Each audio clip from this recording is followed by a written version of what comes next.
Boa noite.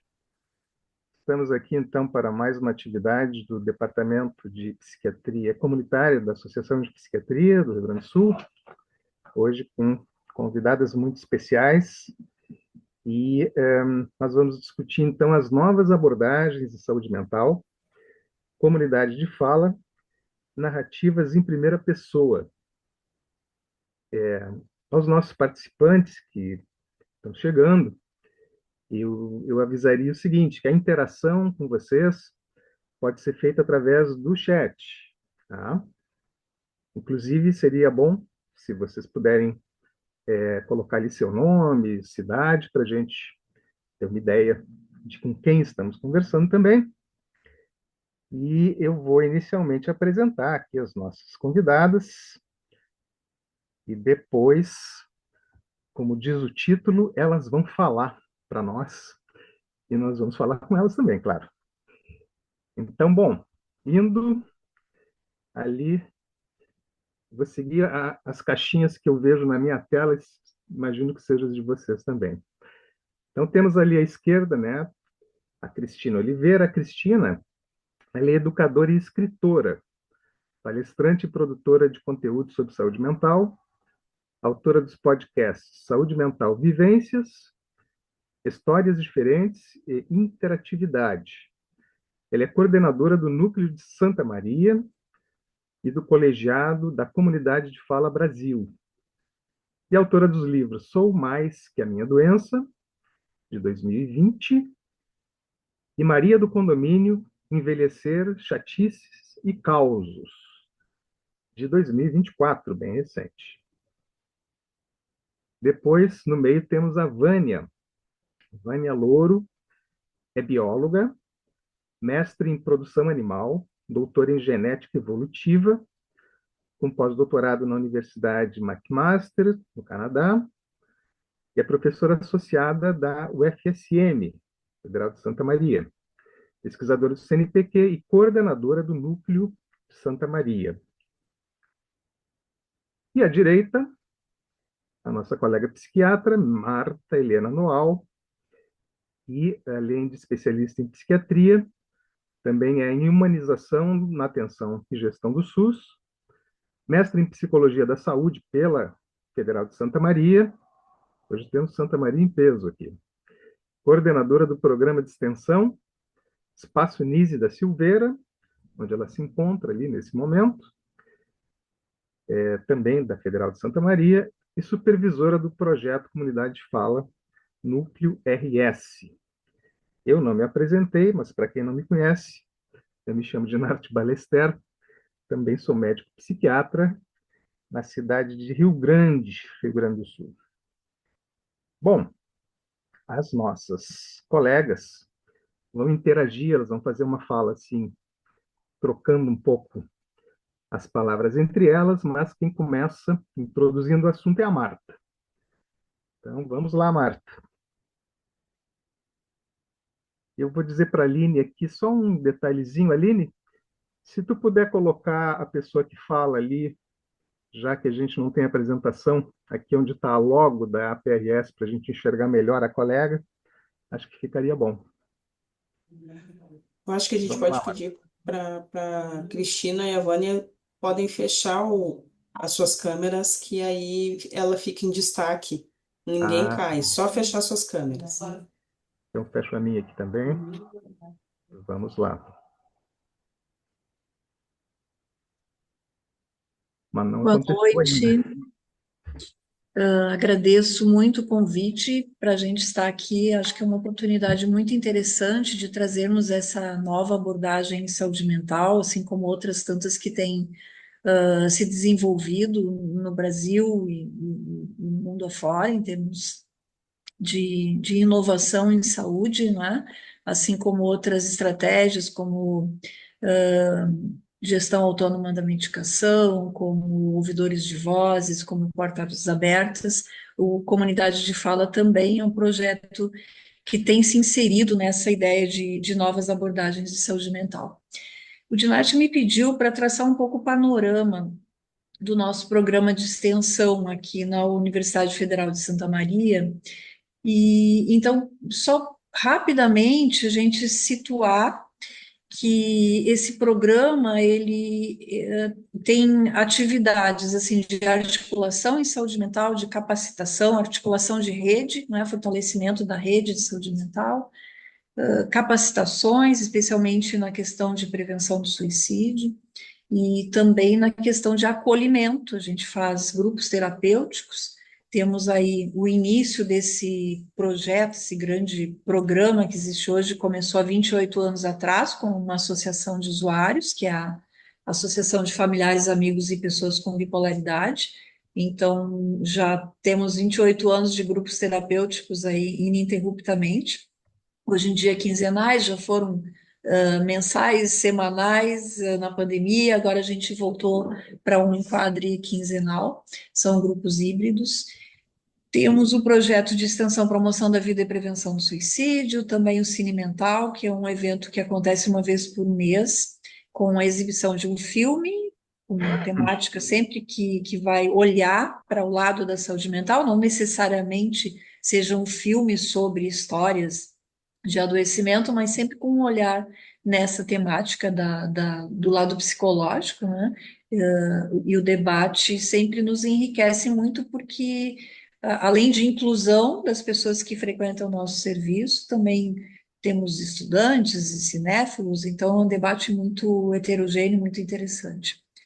E temos um ponto de leitura do Ministério da Cultura aqui na biblioteca também, que se chama Biblioteca Sérgio Walter, que é a pessoa que me propôs que a gente criasse a associação, e com isso fizemos lá em 1997, surgiu essa associação por ideia de uma pessoa que consultava comigo na universidade e propôs a criação. E deixei por último, então, para a gente apresentar esse projeto Comunidade de Fala. Ele está fazendo 10 anos, fez 10 anos agora em abril. Eu vi que acabou de entrar aqui na sala o Richard Weingarten, que é o estadunidense, jornalista, nosso parceiro de trabalho, e, na verdade, quem nos propôs a criação do projeto.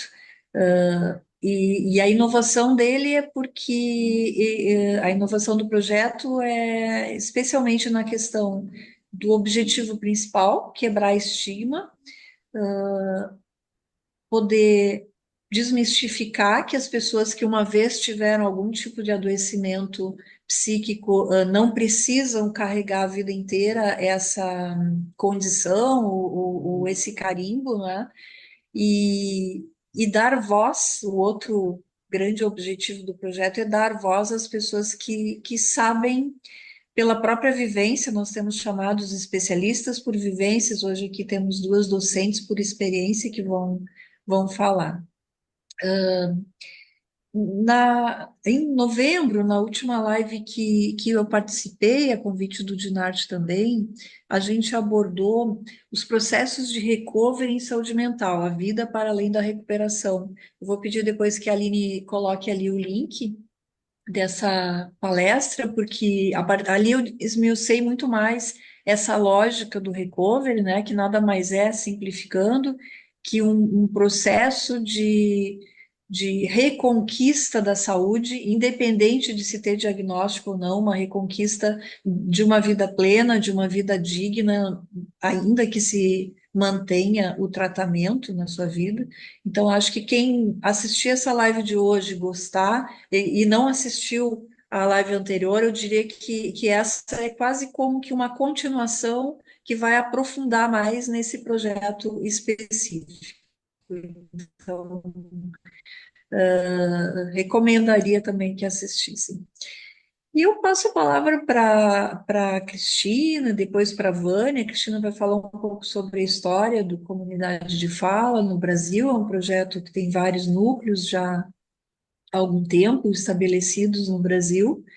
E a gente vai aqui e logo em seguida vamos acrescentando mais informações sobre o nosso trabalho.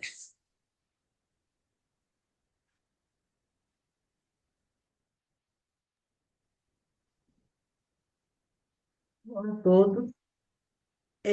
Hoje, essa Ela até passou a palavra para mim, eu pensei até que fosse a Vânia que fosse falar antes, mas eu acho que é importante mesmo a gente começar pela história. Uma coisa, nós não vamos fazer hoje, eu e a Vânia, como costumamos fazer, já que nós somos palestrantes da comunidade de fala, a palestra da comunidade de fala que nós levamos, é, que tem uma metodologia que a Vânia vai falar sobre o que é a comunidade, quais são os objetivos da metodologia. Eu vou traçar só um pouquinho da história, mas antes, o Dinarcio já falou das minhas atividades, mas eu acho importante vocês conhecerem também. Eu sou mãe, sou avó, sou bisavó, tenho um tantão de gente, de filho, de neto, bisneto, né? Adoro viajar, sou uma leitora compulsiva, eu acho que não é à toa que já escrevo livro, porque me faz uma, é de uma beleza magistral para mim estar lendo, né? E moro aqui em Indaiatuba. Eu sou do núcleo de Santa Maria, coordeno junto com a Vânia o núcleo de Santa Maria, mas eu moro em Indaiatuba, que é interior de São Paulo, em frente ao Parque Ecológico. Bom, pelo menos conheceram um pouquinho mais dessa Cristina que está falando aqui na plenitude dos 76 anos que tem. O projeto Comunidade de Fala ele foi idealizado está aqui conosco o jornalista estadunidense o Richard Weingarten, que em 2014 ele buscou 3 instituições brasileiras para implantar justamente essa sua ideia. E a parceria internacional foi a partir de 2015. Formou-se 2 núcleos em São Paulo e em Santa Maria. Veja só, o nosso núcleo Santa Maria está fazendo aqui 10 anos. Ele passou 2 meses no Brasil e selecionando, treinando equipes em São Paulo e Santa Maria, respectivamente, né? Depois tem todo um atendimento. Em 2015, o projeto foi desenvolvido através da Associação Brasileira de Familiares, Amigos e Pessoas com Esquizofrenia, a ABRE. Já em Santa Maria, foi através exatamente do Espaço Nise da Silveira, na época era a FAB, depois se transformou o Espaço Nise da Silveira, que é mais abrangente, né? E a FAB, Associação de Familiares, Amigos e Bipolares. Esses foram os dois programas instalados em 2015.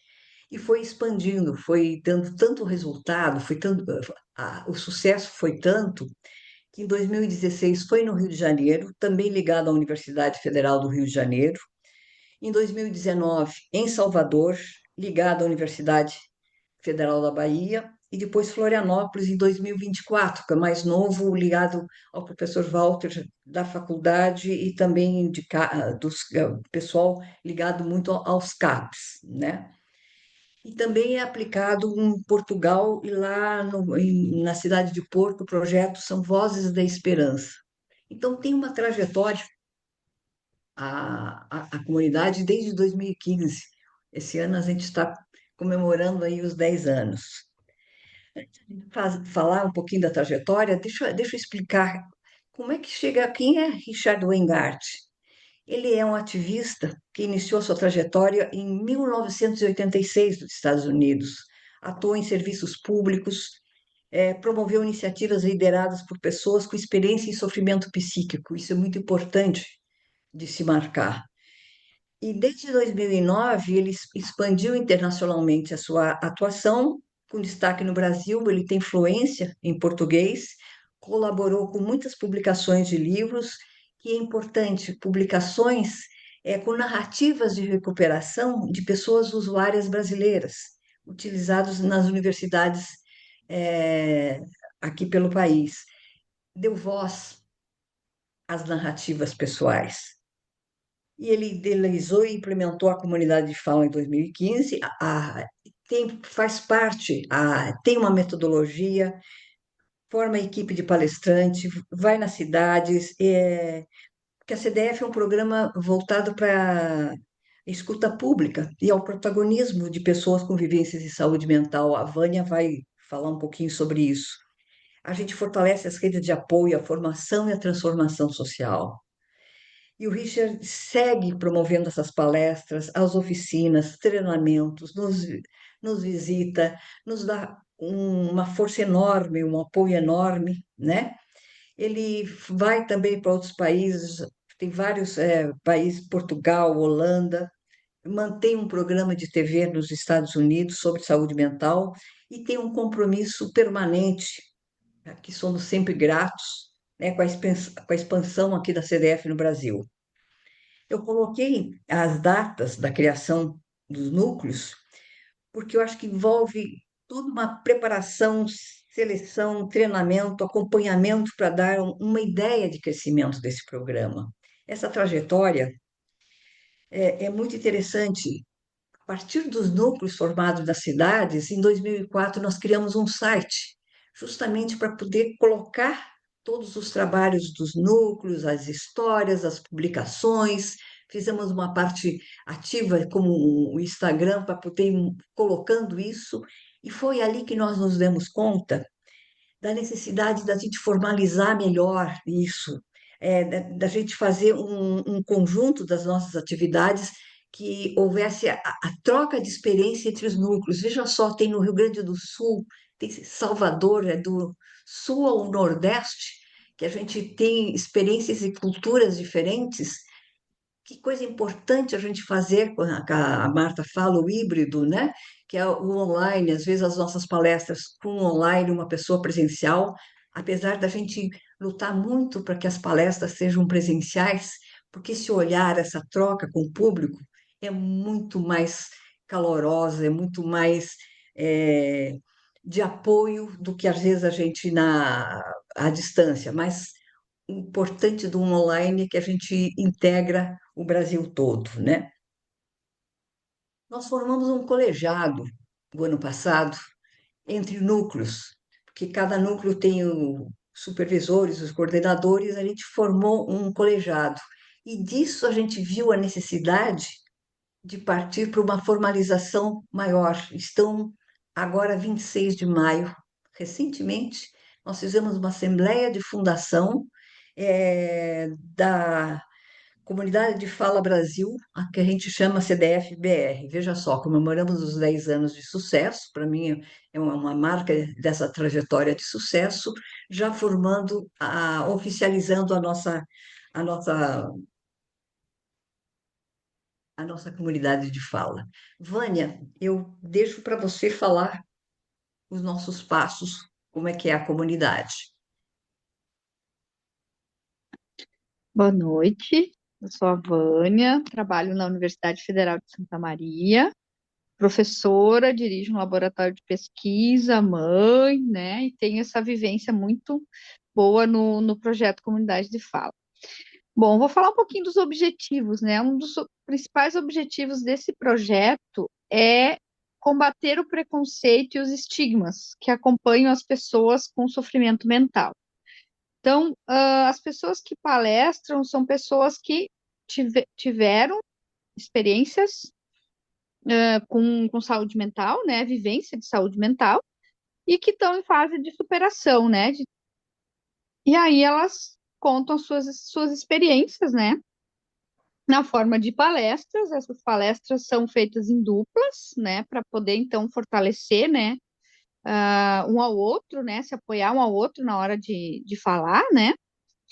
E um outro objetivo que surge, assim, que aconteceu com o projeto, né, foi o empoderamento, né, das pessoas com vivência em saúde mental. Então, a capacidade da pessoa se expressar, transformar uma coisa dolorosa numa experiência gratificante para si e para quem, né, tanto para quem palestra quanto para quem escuta.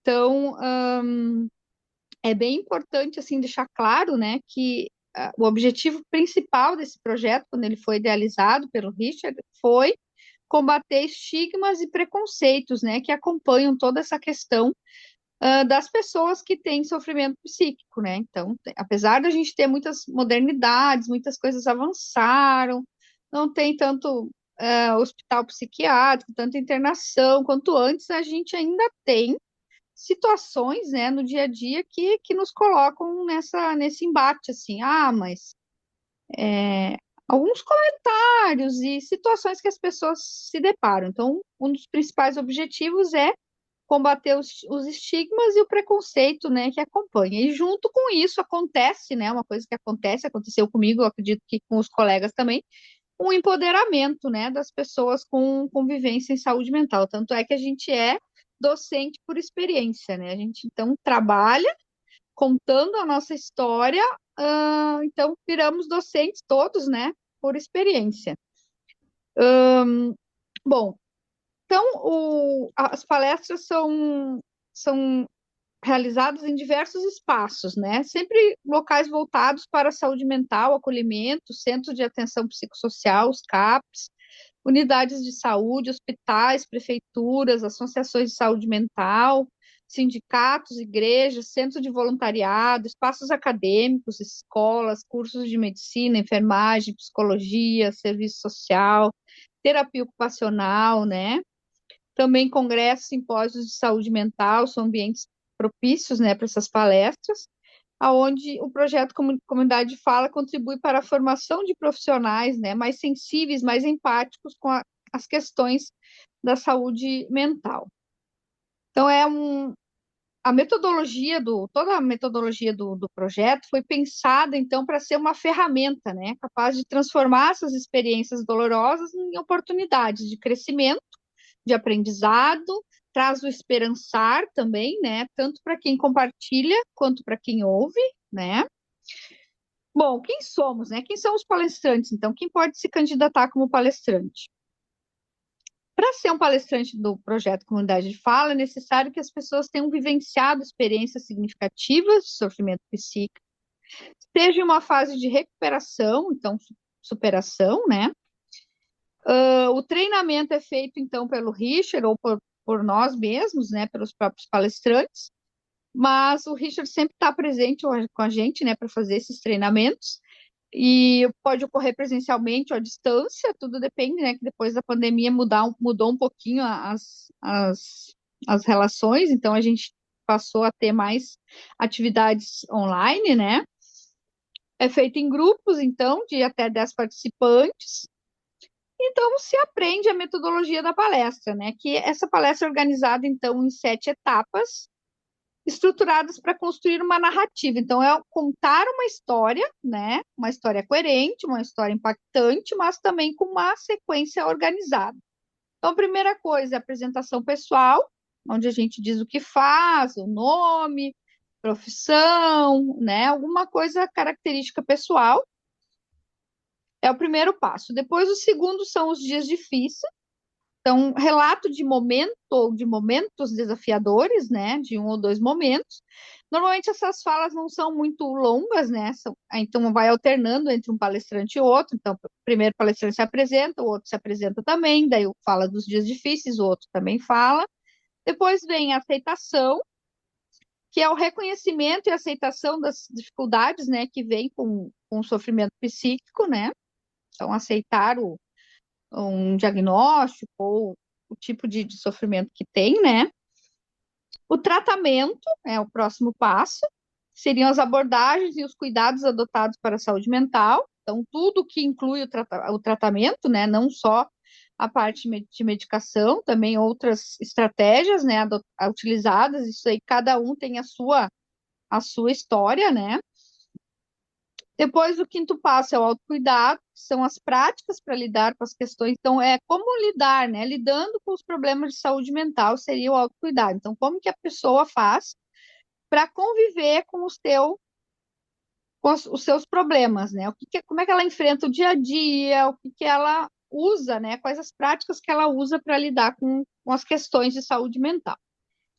Depois, sujeito da minha própria história, então é como que se conquistou esse empoderamento, essa construção da sua própria identidade, né? Então, como que ele veio, né? O que eu sou, quem eu sou, né?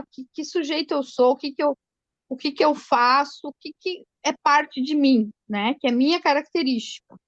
E que isso independe do meu tipo de sofrimento, mas é como eu me empoderei, né? Então, se eu cheguei até esse sexto passo, é porque eu conseguir, de uma certa forma, um empoderamento, uma, uma realidade mais, é, não seria fácil, mas mais tranquila, né, de lidar com a minha vida, com os meus problemas de saúde mental. E o último passo são sucessos, sonhos e esperanças, né? Então, o que que eu planejo, o que que eu quero, o que que eu almejo ainda conquistar, né? Sobre o meu futuro, inspirações, né? Que vem. Então, essa metodologia vai além do recrutamento, da seleção, do treinamento, né? Ela traz, então, estratégias, né, para as palestras, definindo o público-alvo, se faz uma discussão, normalmente se distribui um questionário, né, para o pessoal responder, para dar um feedback para a gente, né, se gostaram, se não gostaram.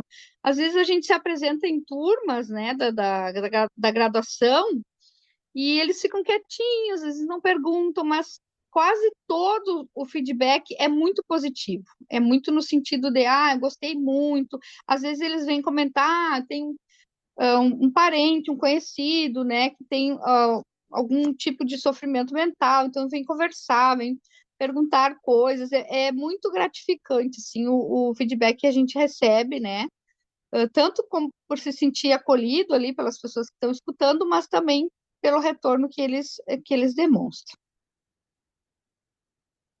Então, tem encontros de reforço dos núcleos, planejamentos, né? Agora que a gente vai ser uma associação, né, com o CNPJ, tudo, nós vamos ter coisas mais novidades por aí chegando, né? Então, tem o site do Comunidade Fala, e a Comunidade Fala Brasil. Eu vou ver para colocar ali no chat depois o link, né? Aí no site tem todas as informações, tem a metodologia, os objetivos, tem como contatar os núcleos, né? Temos núcleos em Salvador, Rio de Janeiro, Florianópolis, Santa Maria. Estou esquecendo algum lugar. São Paulo também que tá voltando ativa. E tem também o núcleo de Portugal, né? Mas a gente criou a nossa associação assim, só com os núcleos do Brasil. Acho que agora eu vou passar para a Cris, né? Para a Cristina, para dar.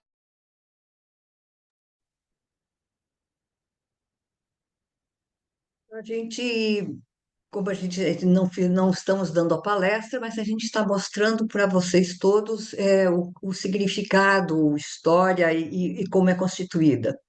Agora, eu acho importante essa outra parte nossa aqui, dos nossos comentários, o que eu, Cristina, percebi em mim ao participar da comunidade de fala. Eu sou uma pessoa que faço trabalho voluntário e milito nessa área de saúde mental há muitíssimos anos. Desde o ano 2000 até 2012, eu trabalhei na Abrata, como voluntária na Abrata, que é aquela associação brasileira chamada de transtornos afetivos, que lida com os transtornos do humor, em São Paulo. Trabalhei na diretoria, fui coordenadora dos grupos de ajuda mútua, fui presidente da Abrata.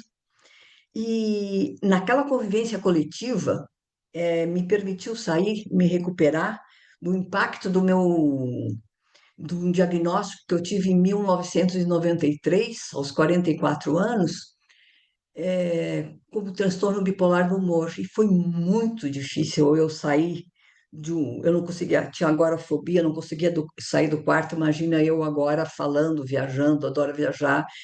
Foi uma transformação muito importante para mim, junto com o tratamento à Abrata.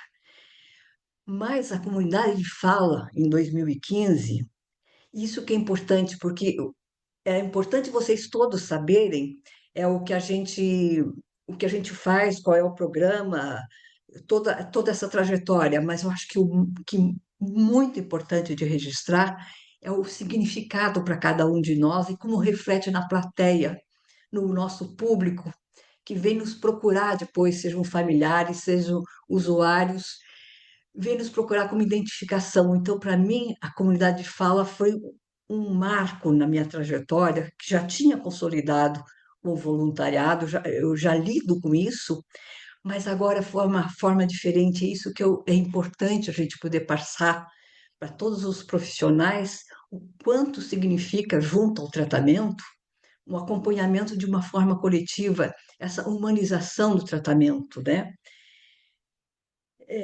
Com a formação da CDF em 2015, eu voltei a ser, eu me descobri Cristina.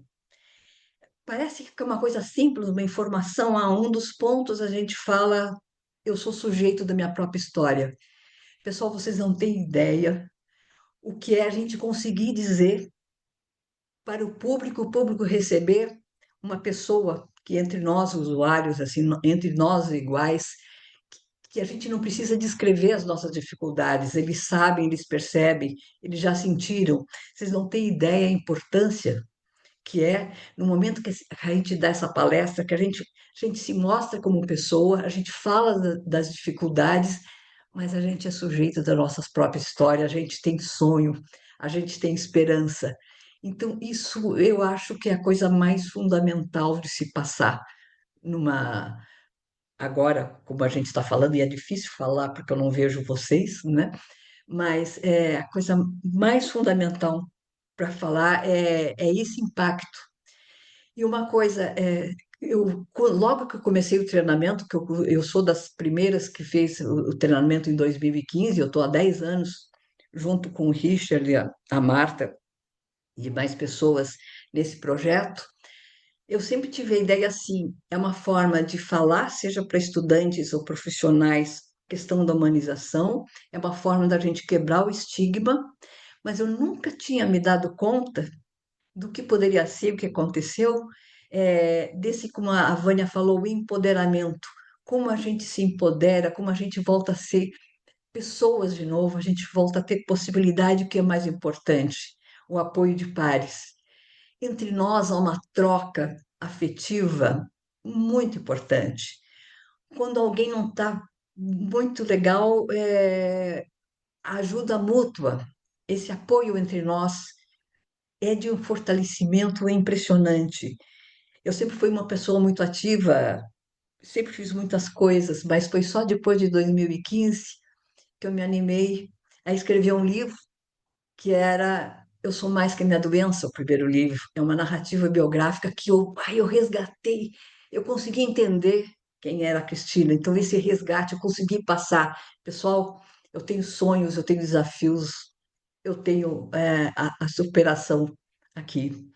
E depois eu gostei tanto e resolvi brincar e fazer um romance ficcional. Olha que coisa gostosa a gente poder levar nisso, né? Eu consegui fazer isso. Hoje eu trabalho com a Unesp, o livro aí que a Marta está mostrando. Hoje eu trabalho na Unesp como coautora de uma tese de doutorado com a Caroline Cusinato, o professor Silvio Iazui, é o nosso orientador, o orientador da Carolina, é ela que é a doutoranda, eu sou coautora como docente pela experiência, que fala exatamente sobre as relações de horizontalidade, né, entre academias e os docentes pela experiência. Gente, isso tem tudo a ver, tem toda uma trajetória, esse doutorado de ciclos de encontros da Unesp, muito ligado a partir do Richard, a partir da comunidade de fala, isso é importantíssimo a gente falar também. Outra coisa importante para encerrar, e que precisa ser destacado aqui hoje, que além dessa metodologia proposta pelo Richard, e mais que o apoio entre pares construído entre nós, tem, junto com esse processo, essa trajetória, a escuta que é sensível, o espaço de compreensão que nos foi oferecido pela Marta Noal. Eles marcam profundamente essa trajetória, essa possibilidade da comunidade fala está estritamente vinculada com essa posição que a Marta Noal, como psiquiatra, como responsável pelo espaço Nise da Silveira, faz. Ela não acompanhou somente a gente, ela participou ativamente. E essa é uma forma concreta de mostrar a horizontalidade das relações. Eu não posso deixar de dizer o papel da Marta nisso. Essa não é uma postura comum, tem um significado, ela realmente reconhece, é um reconhecimento que a gente está construindo junto, nós, os docentes, pela nossa vivência, pela nossa experiência, ao mesmo tempo, a gente está construindo junto de uma forma ética, coletiva, transformadora, pessoal. É nessa atitude de abertura e respeito mútuo que reside, eu acho, o verdadeiro valor do trabalho que a gente vem desenvolvendo. Então, tem todos esses componentes, né? Eu vou passar para a Vânia justamente também falar sobre essas conquistas pessoais e coletivas que tenho, mas aproveito para fazer um, um comercial.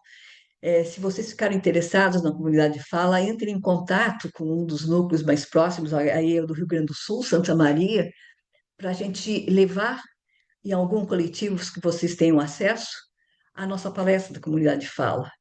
Vânia, eu já fiz a minha propaganda, agora é contigo. Ok, Cris. Eu só quero fazer um comentário sobre a questão da metodologia, né, que o Richard colocou ali, eu esqueci de falar. Entre os passos, depois de cada apresentação, né, cada um fala a sua parte da palestra, é aberto para o público fazer perguntas, né, ou colocações, e às vezes o pessoal deixa mais para o final, né, a gente finaliza a palestra e daí as pessoas fazem as suas perguntas. É uma interação, né, que é bem importante que ocorre entre o público e os palestrantes. Bom, vou falar da minha experiência, então. Eu não sou da fundação, né? Eu entrei no grupo conheci o Richard, acho que foi 2017, quando ele esteve em Santa Maria, numa reunião, né, do Espaço Nise. Eu estava participando já do espaço, então conheci ele ali, aí falava, comunidade de fala. Eu falei, o que será que é isso, né? Fiquei me perguntando, mas não.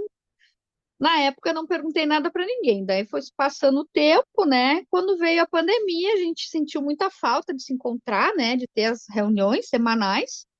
E aí a gente começou a fazer o grupo online, e aí começamos a fazer apresentações entre nós, assim, né? Do projeto, né? Então, os palestrantes que já estavam participando do projeto começaram a fazer palestras online, né? Daí eu comecei a fazer uma palestra, então eu resolvi fazer uma palestra, foi em 2020. E aí eu não tinha feito treinamento ainda, né? A Marta me explicou, me passou os passos, me orientou, né? Foi bem importante. E aí eu fiz a palestra. Eu era uma pessoa assim, ó, que antes desse projeto, tem o antes e o depois do projeto, né? Antes desse projeto, eu era uma pessoa que não tinha voz, assim, que não falava sobre nada de si. Era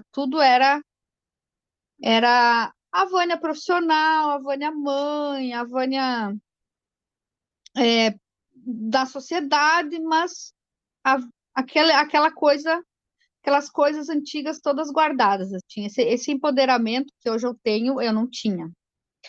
Eu é como se eu aguentasse tudo calado, assim. Se eu precisasse passar por aquilo, então eu tinha que ficar quieta, não podia falar, não podia comentar, não podia nada eu falar sobre as minhas questões, né? Eu convivo com essas questões de saúde mental desde 2008, oficialmente, né? Porque que eu me lembre, assim, desde os meus 15 anos eu já tinha já tive algumas crises, né? Lá na minha adolescência, lá pelos anos 80. Então, eu comecei a ter voz, sentir vontade de falar, de expressar, né? Como que eu me sentia. E isso foi uma coisa muito importante, muito, muito importante. Sou uma pessoa completamente diferente, sou uma pessoa que tem mais segurança em si mesma, tem uma autoestima que eu construí ao longo desses 5 anos, né? Vai fazer 5 anos agora neste ano. Foi mais ou menos setembro, outubro, a primeira apresentação.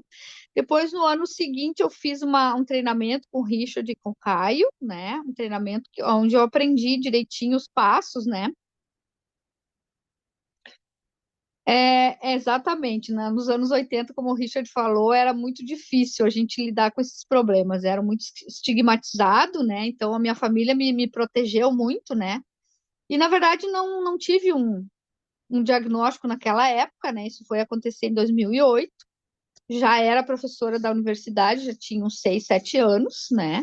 Mas ali eu não tive problemas com isso, mas eu tinha comigo mesma, né? De ter autoestima muito baixa, de não conseguir me expressar, de ser sempre o patinho feio, a última bolacha do pacote ainda quebrada, era assim que eu me sentia, né? E isso hoje é bem diferente. As coisas foram mudando muito para melhor, né? Então, cada palestra era diferente, era mais uma etapa vencida. Então, a estratégia de palestrar em duplas é muito boa, porque tu escuta a história do outro e tu vê que a gente está junto, né? A gente está junto, está no mesmo barco, como a gente costuma dizer, né? E consegue se expressar e falar de coisas que são comuns e que também são importantes, tanto para uma pessoa que é uma professora da universidade, uma pesquisadora, quanto para uma pessoa que se aposentou, né? Já na sua profissão. Então, não tem essa questão. Esse preconceito não existe, né? Nós somos todos iguais.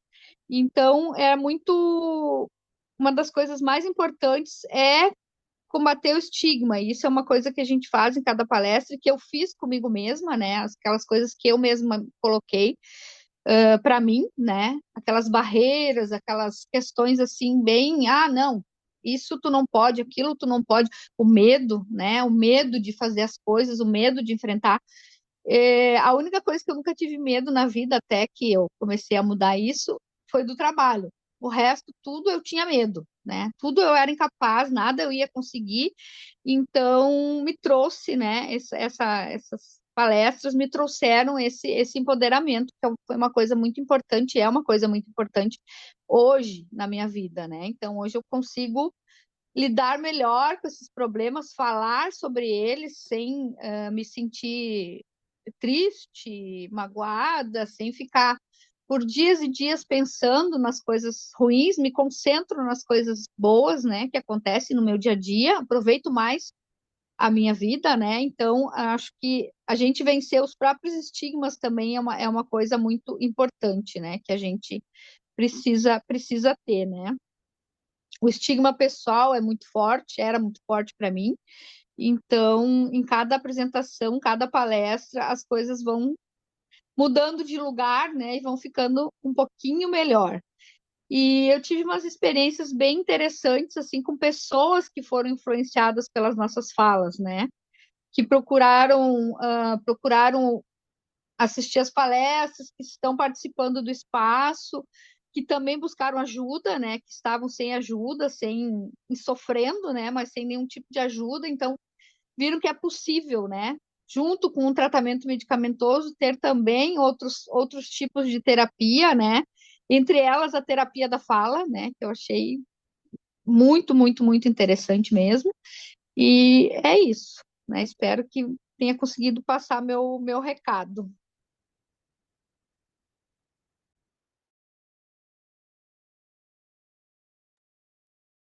Agora não sei se há perguntas. Eu acho que vai falar um pouquinho.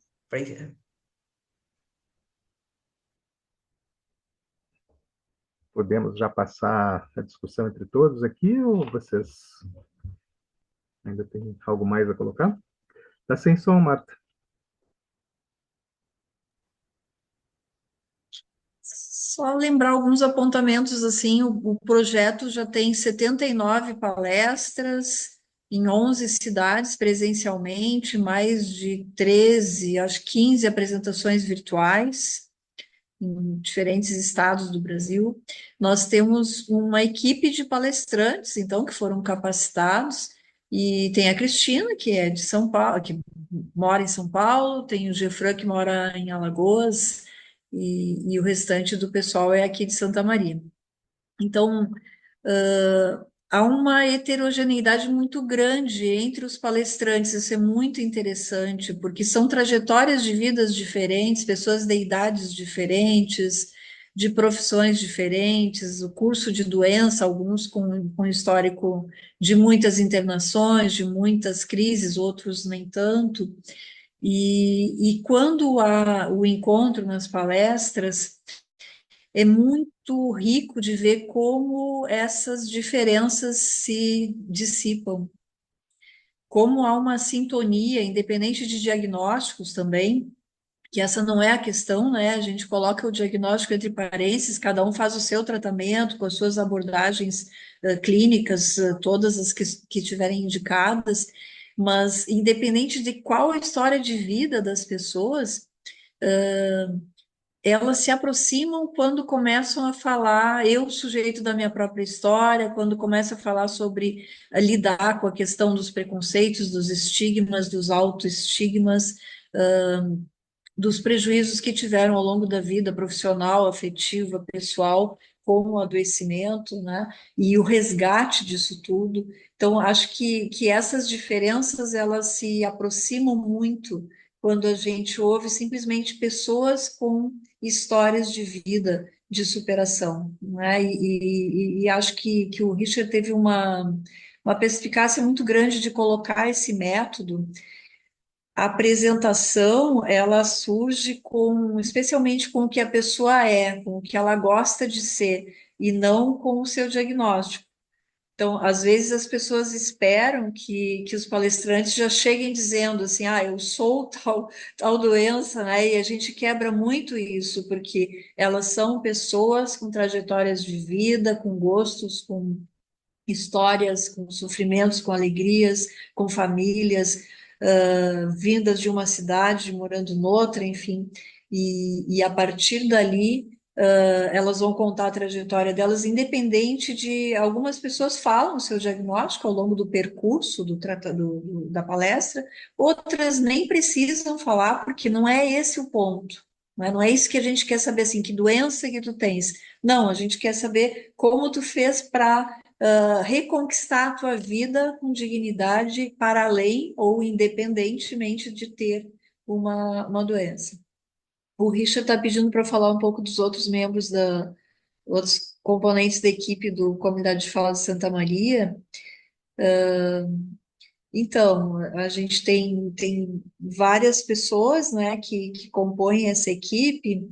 E dependendo do lugar que a gente vai, tem um grupo de WhatsApp que tem a demanda, tem uma palestra para fazer no curso de psicologia, quem pode nesse dia, e também o perfil da pessoa, né? O perfil de alguém que já tem experiência com internação, experiência com adoecimento, com psicose, por exemplo, se é uma demanda para CAPS, aquela pessoa tem mais perfil para isso. Se é uma demanda de escola, nós temos professores nessa equipe de palestrante, então a gente já pede para aqueles professores irem, professores de formação, né? Tem pessoas com 2 faculdades, a Vânia tem pós-doutorado no exterior, enfim, e ao mesmo tempo está aqui como docente por experiência. Então, essa quebra da ideia de que as pessoas com histórico de uma condição com problema de saúde mental, ela não precisa parar na vida, pelo contrário, ela se conseguir redescobrir o seu potencial a partir do restabelecimento da saúde, do que antes de saber do diagnóstico, inclusive. A questão do suporte de pares, né, apontar que a Cristina lembrou disso, assim, não é só a questão da palestra, mas o quanto eles se ajudam uns aos outros, isso é impressionante quando alguém não está bem. Lembrar, assim, uma história, a gente já tem uma trajetória de 10 semestres com a terapia ocupacional, ou seja, já uma geração inteira de formandos, de estudantes da terapia ocupacional, que todo semestre a gente faz uma palestra lá, os palestrantes ministram essa palestra, e numa ocasião, a dona Yolanda, que é uma senhora idosa já, ela se coloca como uma idosa de 72 anos, diferente da Cristina, que é uma menina ainda,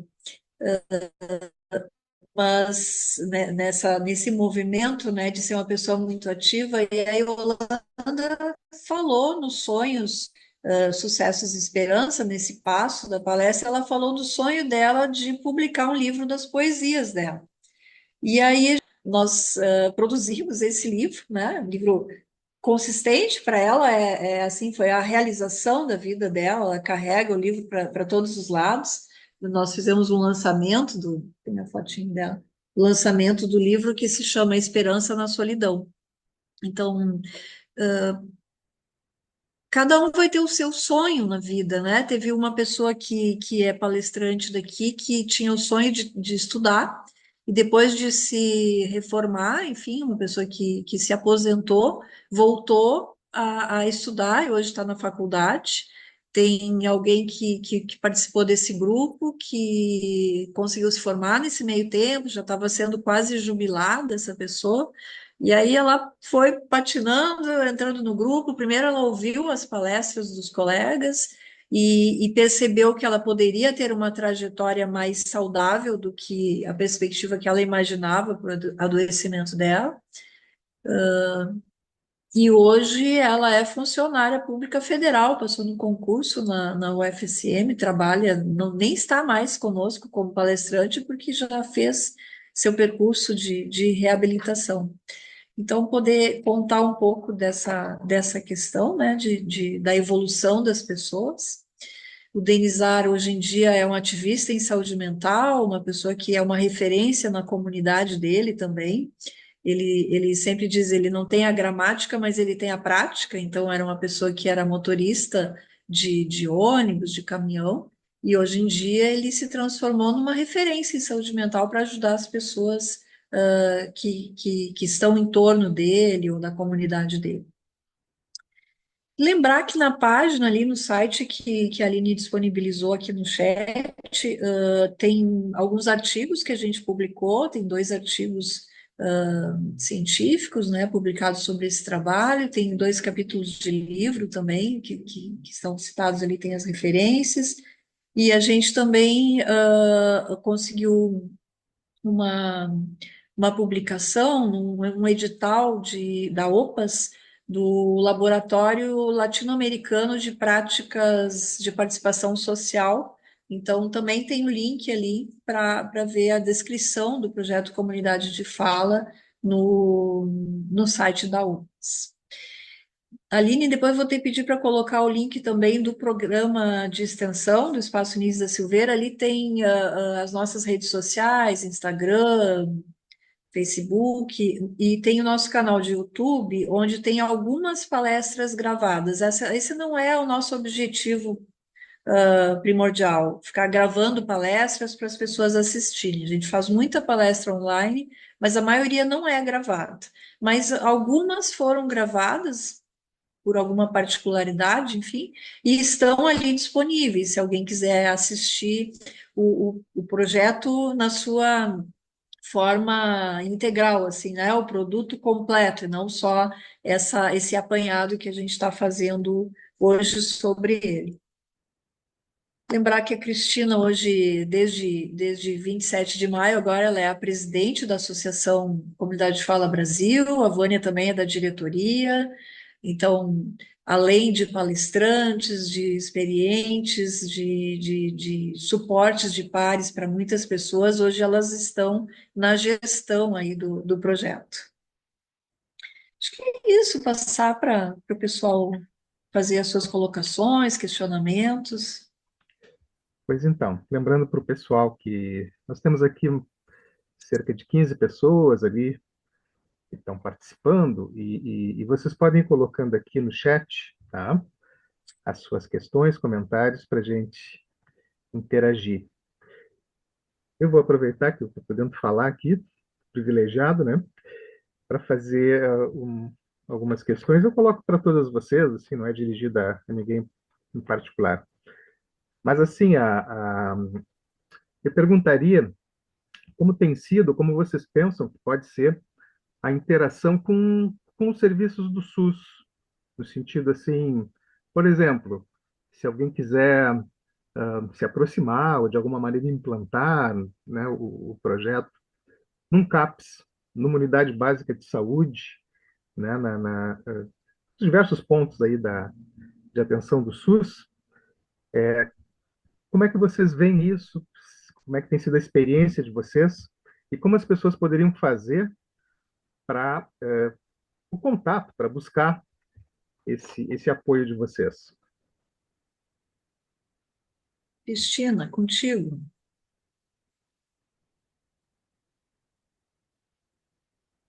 Eu acho que a gente já tem essa interação com os CAPs desde o nosso início. Eu me lembro que a minha primeira palestra em 2015, com o João, que eu fiz o meu treinamento em São Paulo, foi no CAPS, foi lá no CAPS Itapeva.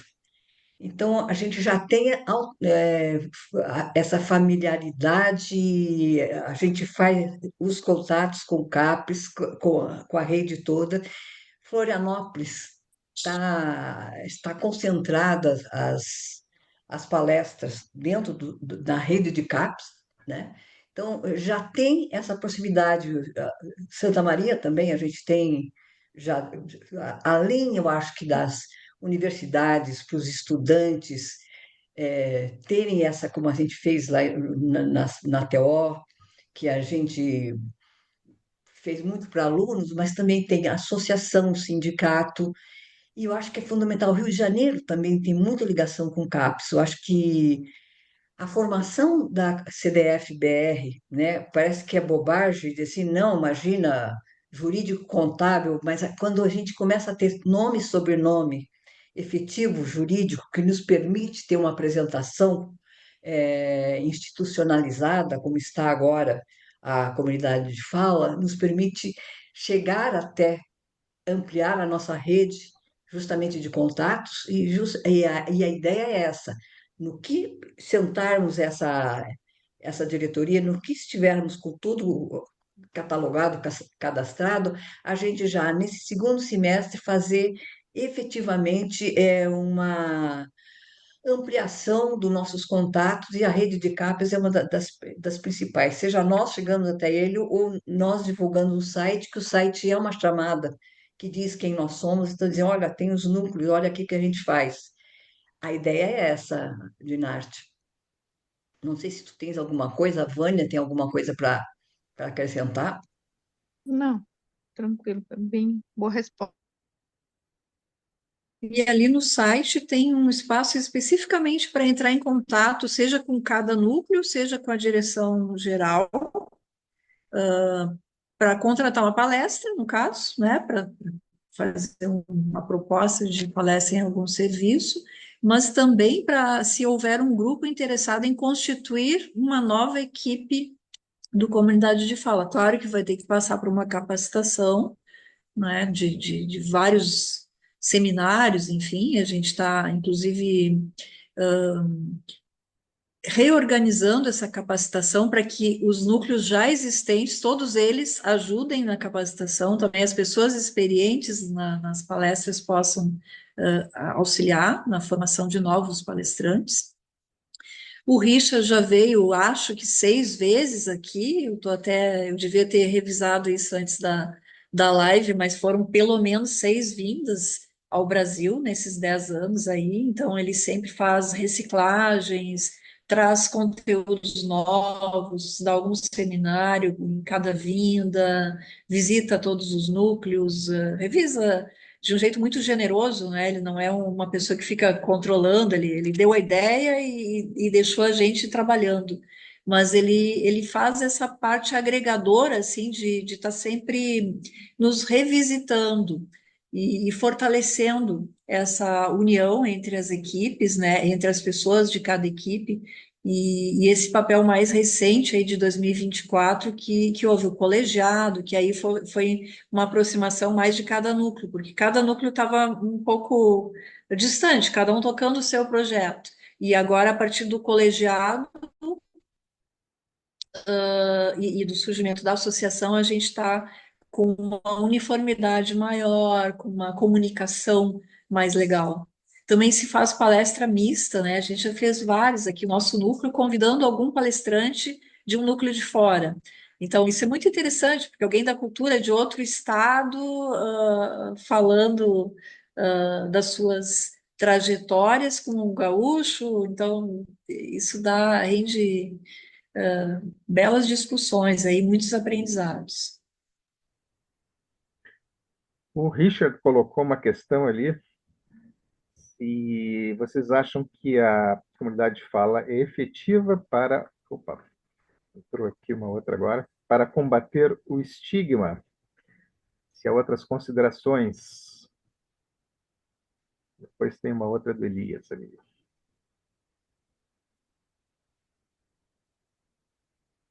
Alguém quer falar sobre estigma?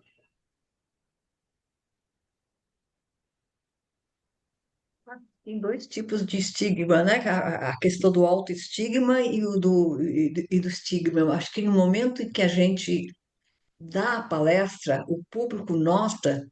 Primeiro, é tão interessante, gente. As pessoas, principalmente os familiares ou quem não ou quem não tem algum diagnóstico, fica muito impressionado como que a gente consegue falar. A ideia que as pessoas têm de quem tem algum sofrimento psíquico, uma pessoa com algum tipo de transtorno ou doença mental, a ideia é extremamente distorcida. Já tive palestras, foi muito interessante, que eu dei a palestra, são pares, e uma senhora veio, chegou para mim e disse: mas eles são incríveis, né? Eu fiquei parada, não entendi. Eu digo, eles quem? Não, esse pessoal que é doente. Eu digo, mas eu estou como palestrante porque eu tenho um diagnóstico, tenho um transtorno bipolar do humor. Não, a senhora está brincando. Imagina, a senhora é bem normal, a senhora não pode estar falando isso. Olha só a ideia que as pessoas têm da gente, como que nos veem. Então, eu acho que esse tipo de apresentação também serve para isso. E a outra coisa que a própria Vânia tinha falado, a questão do autoestigma. A gente fica reduzido a pó, principalmente quando se tem uma crise, porque independente do tratamento, desse apoio, do empoderamento, quem tem algum problema, ele pode surgir, tem crises, tem que ter uma adaptação de medicação, às vezes tem que ter um período que a gente está mais frágil, então existe. Essa quebra desse fluxo, o apoio de pares é fundamental, porque nós mesmos temos que estar muito empoderados para a gente não ter contra nós mesmos, por se eu não vou ser mais capaz, não adianta, depois dessa crise não volta. Volta, é possível. É, então, acho que a questão do estigma é fundamental desses dois lados, dessas duas observações de Nart. Obrigado. O Elias ali, que é residente de terapia ocupacional, acho que em Santa Maria, pelo jeito. Cumprimento aí a doutora Marta e todo o grupo aí pelas trocas. É uma coisa que eu lembrei, até para animar um pouco a discussão aqui, que como eu, digamos assim, sou o de fora aqui nessa questão, né? Não tenho conhecimento, a participação de vocês nas comunidades de fala. Eu me lembrei de um episódio já há bastante tempo que aconteceu comigo, que foi o seguinte: tinha uma associação de familiares e pessoas com problemas mentais, que, na verdade, a associação é pública, né? A Associação Gaúcha de Familiares de Pacientes Esquizofrênicos. Já faz tempo que eu não tenho contato, a HFAP, não sei como ela anda, assim, né? Mas, enfim, eu fui numa reunião da HFAP, em Porto Alegre, e, e me lembro de ter perguntado para a presidente da HFAP o seguinte: como é para vocês lidar com esse nome no nome da associação, o nome da esquizofrenia, né? Porque era a Associação Gaúcha de Pacientes Esquizofrênicos. E aí ela me respondeu o seguinte, eu nunca me esqueci disso. Ela me disse assim: não, a gente faz questão de dizer o nome da doença, né? No caso, ela era mãe, né, de uma pessoa com esquizofrenia. E aí a lógica dela, que eu entendi, foi o seguinte: que negar o nome, esconder o nome, seria também, de certa maneira, uma forma de preconceito, de estigmatizar, né? Claro que a gente sabe muito bem, né, que essas palavras são muito estigmatizadas, né? Mas eu entendi na colocação de vocês que tem muito mais coisa para falar da vida do que de um diagnóstico, né? Isso aí é para todo mundo, é assim, né? Mas, mas tem esse outro lado. E às vezes eu percebo o seguinte, que mesmo em certos círculos da saúde mental, a gente às vezes não quer falar, não quer dar muito esses nomes, né? E, e aí me parece que pode virar uma espécie de negação do problema, negação do diagnóstico em si, né? Claro, eu sou suspeito para falar, porque eu sou médico psiquiatra. Você sabe que os médicos têm essa formação, né? Mas eu também entendo, né? E também já vivi junto com as pessoas que eu cuidei durante a vida, que o estigma é uma realidade, né? Então, pergunto para vocês essa relação assim com dar o nome às coisas, dar o nome aos bois, como a gente diz aqui no Rio Grande do Sul. É, como lidar com isso? Não sei se eu me fiz entender. Então, a Vânia. Então, é algo assim, ó, depende. No meu caso, depende da pessoa que eu vou conversar. Porque dentro de determinados círculos, falou a palavra transtorno afetivo bipolar, bipolaridade, é louco, é maluco, é intempestivo, é destemperado, aí vem tudo, né? Então, a gente fala como se sente mais à vontade. Então, alguns colocam no início da palestra, eu tenho transtorno bipolar, estou bipolar, ou isso não me define. Cada um se coloca como se sente melhor. Para mim, como é que isso funciona? Dentro das minhas relações de trabalho, vamos dizer, né?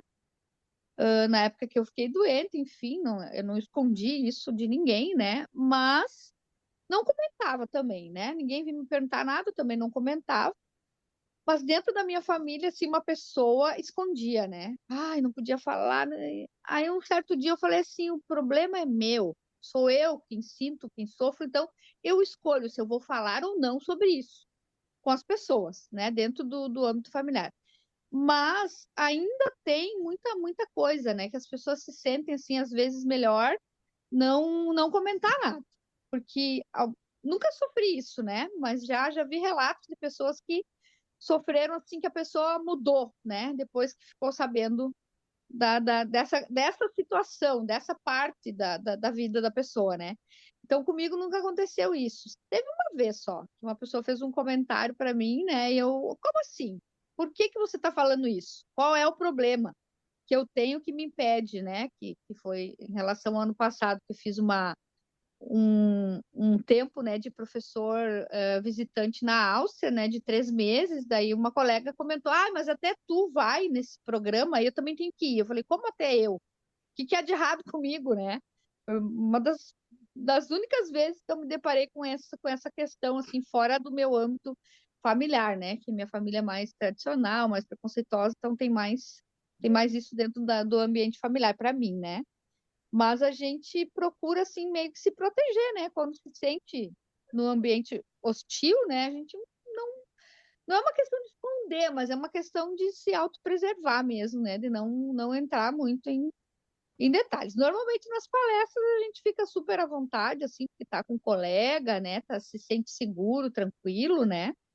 E aí a gente só vai também palestrar quando a gente estiver seguro disso, né? A gente não pode também ir num dia que tu não está se sentindo bem, que tu tá com, né, um- mais fragilizado, assim, então a gente tem todo esse cuidado também, né? Se a pessoa não marca uma palestra e não tá bem, não vai conseguir, não vai dar conta, chama outro colega, isso é muito tranquilo, assim, entre nós, né? Se a Cris quer falar um pouco. Uma coisa interessante, né, é essa posição. Como eu passei a minha vida inteira sendo militante da área de saúde mental, desde o ano 2000, então eu sempre tive muita clareza em dizer o meu diagnóstico. Não é precisar sair alardeando, mas ter a postura. Quando eu escrevi essa narrativa biográfica em 2020, foi muito interessante meus filhos acompanharem. Eu tenho filhos que me ajudam em vários projetos. E foi um deles que conversou sobre o título do meu livro, que era exatamente isso. Eu sou mais que a minha doença. Essa é a base do livro. Mas eu estou dizendo que eu sou doente, eu estou dizendo que eu tenho uma doença, eu não estou negando a doença, eu não estou escondendo os meus sonhos.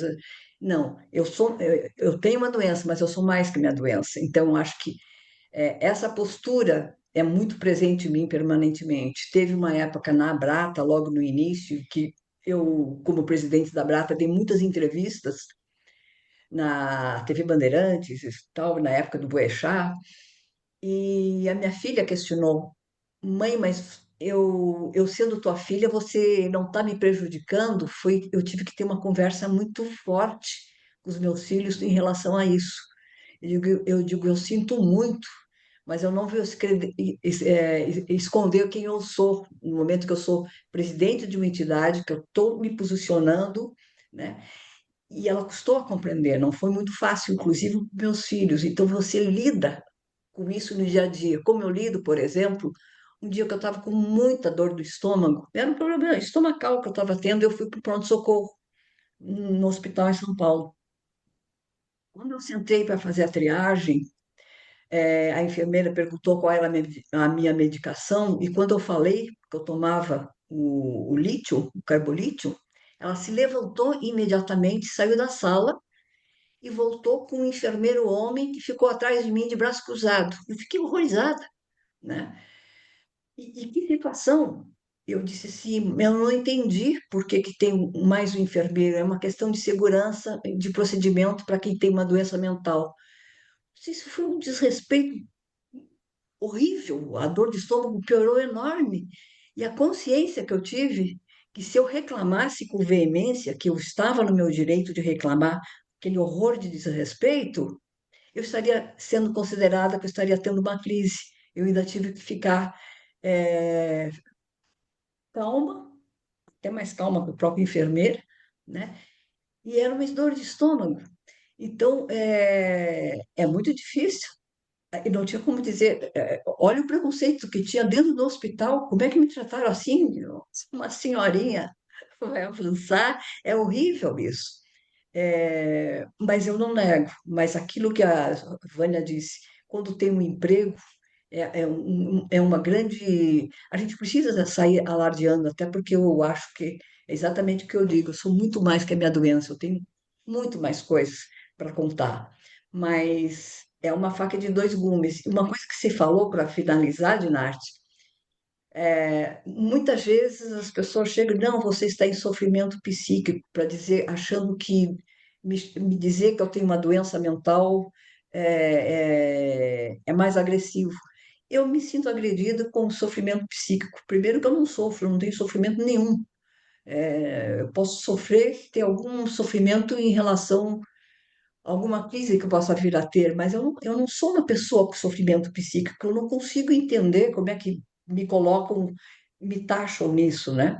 Então eu tenho também dificuldades, eu prefiro muito mais que eu sou uma pessoa que tem transtorno mental. Eu discuto isso pra caramba com o pessoal da universidade, porque realmente para mim sofrimento psíquico é uma coisa. Já falei demais. É Essa nada. tua pergunta, Ginásio, eu queria trazer o olhar da psiquiatria também, né? Riquíssimo o olhar da experiência da Vânia e da Cristina, mas a questão do nome foi algo que para mim também foi muito delicado, sabe? Muito trabalhoso ao longo dos anos.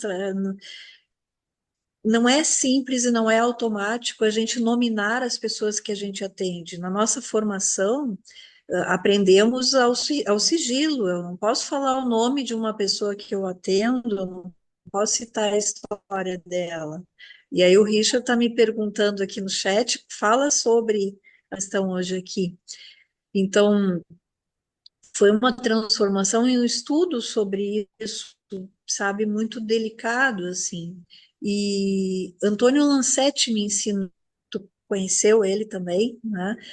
Nos livros do Antônio Lancetti, ele fala sobre isso, assim, de transformar essa invisibilidade. As pessoas têm nomes, e algumas delas gostam de serem nominadas, outras não.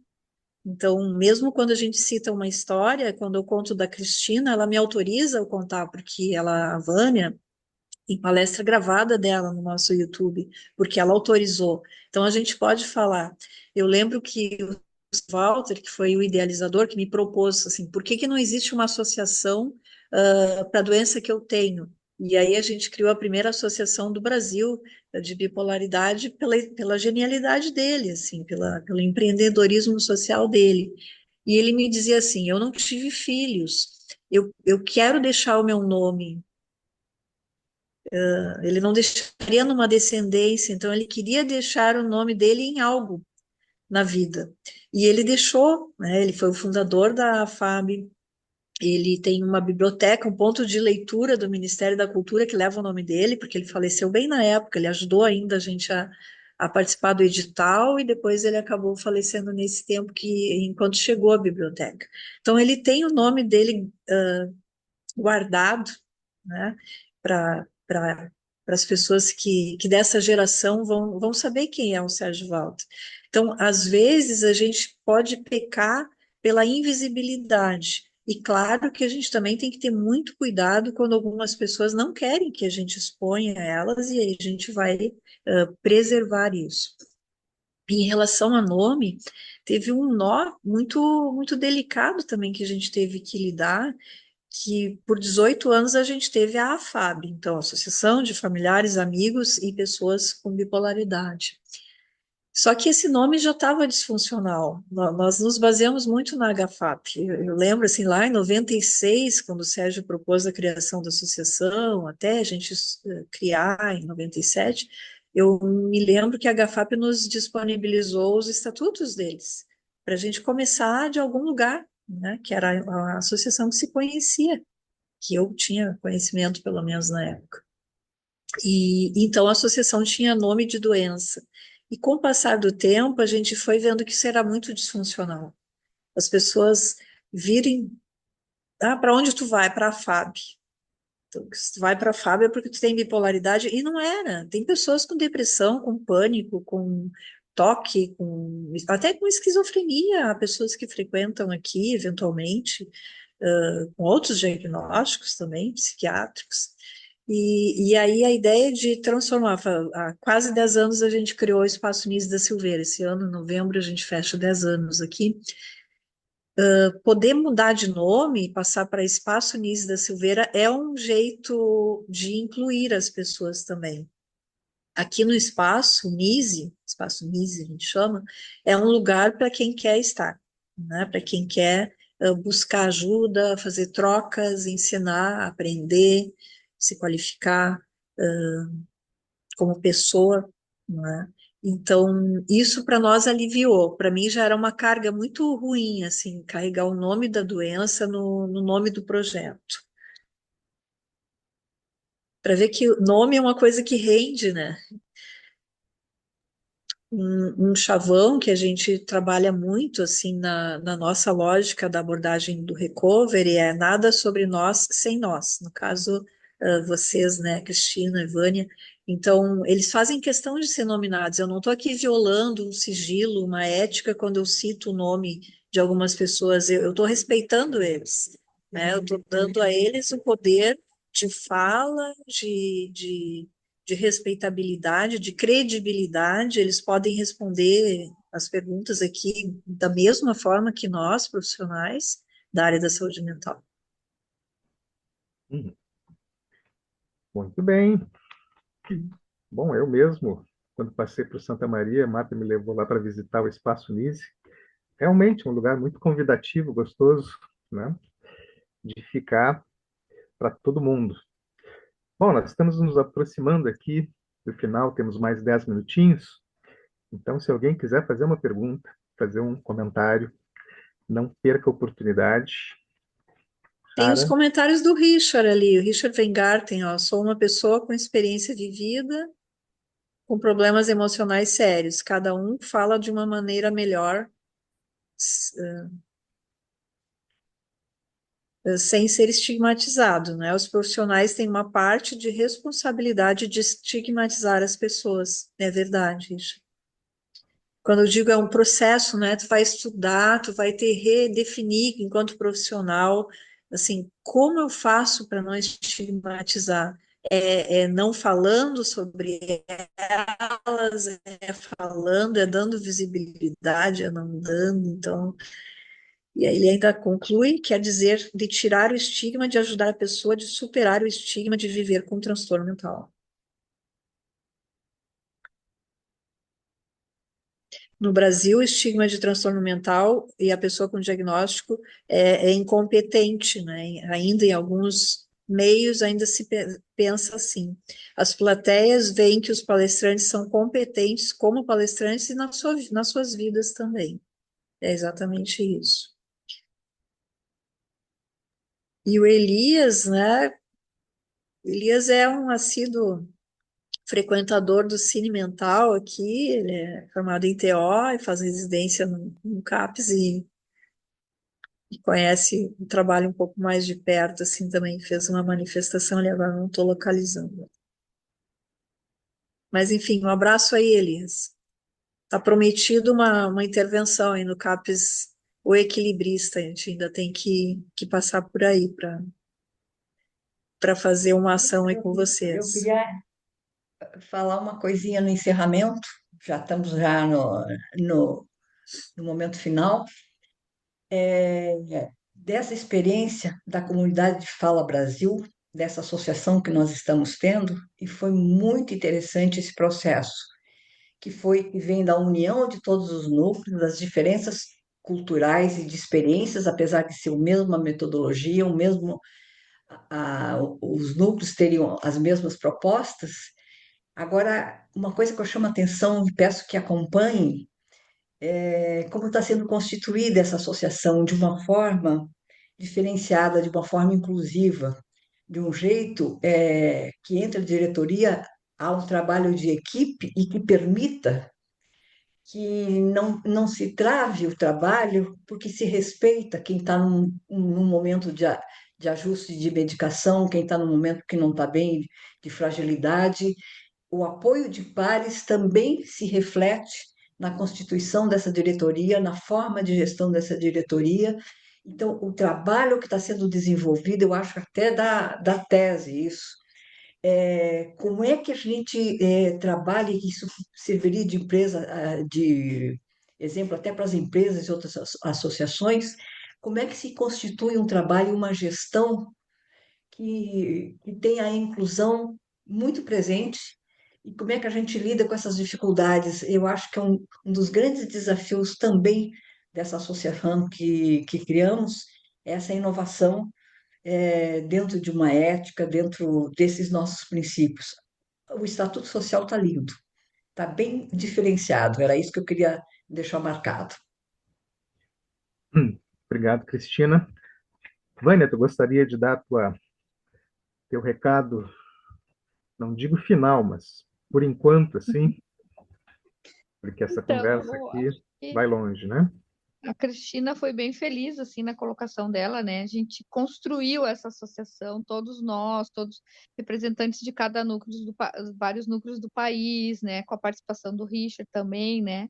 Para nos ajudar ali com algumas orientações, mas a gente fez isso tudo junto, sabe? Conversando entre nós, debatendo, foi muito legal assim a construção desse espaço assim, desse colegiado, né? Onde a gente tem o grupo de WhatsApp, tem o site ali que a gente também pode contribuir, interagir, né? Mas a ideia é expandir isso mais e mais, né? Trabalhar mais com propaganda, tal, com treinamento. Então a gente vai se organizar para isso e tem sido um trabalho bem gratificante, assim, ó, muito gratificante mesmo. Da minha parte, pelo menos, é o que tem me ajudado muito, assim, para além, né, das questões normais de trabalho minhas, que não são poucas, né, a gente consegue esse espaço, assim, para encontrar as pessoas, para conversar e para construir algo mais, né, a partir desse projeto. Eu Obrigado, diria Vânia. até que, além dessa inovação como experimento social, né, colegiado gestor, cogestão, ãh, além disso, tem uma inovação na própria ciência, assim, que é a produção de ciência com coautoria de especialistas por vivências. Esse trabalho da OPAS, eu chamei a Cristina, na época, me ajudou mano a mano ali, a gente escreveu juntos, e, enfim, tem um artigo publicado junto com o Richard, outro com a Elis, que é outra pessoa super forte da nossa equipe também, que já fez muita palestra. Então, a tese que a Cristina falou, ela está em coautoria de uma tese de doutorado da Unesp.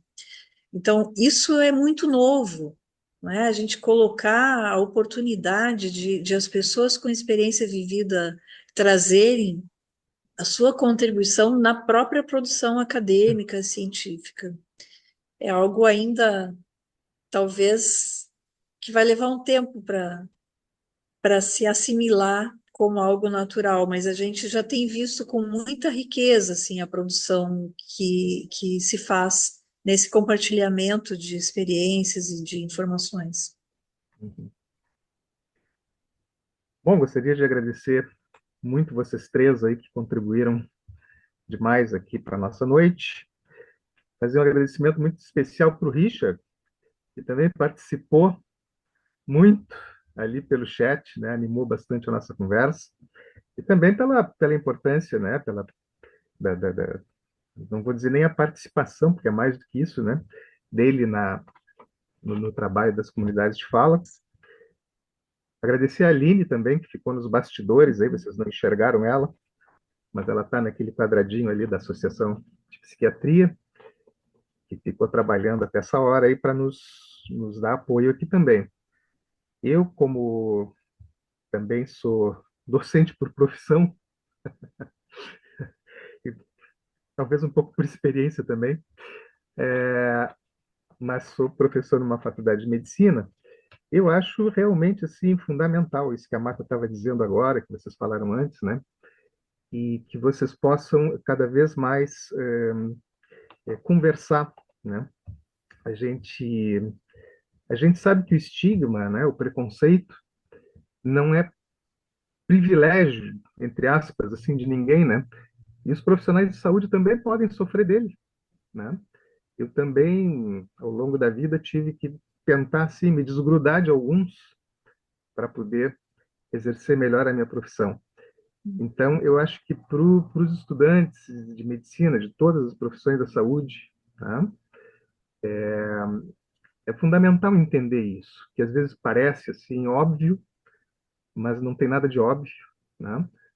Quando a gente vê experiências assim como a que a Cristina contou, vê que isso se revela assim de uma maneira que já não deveria existir, né?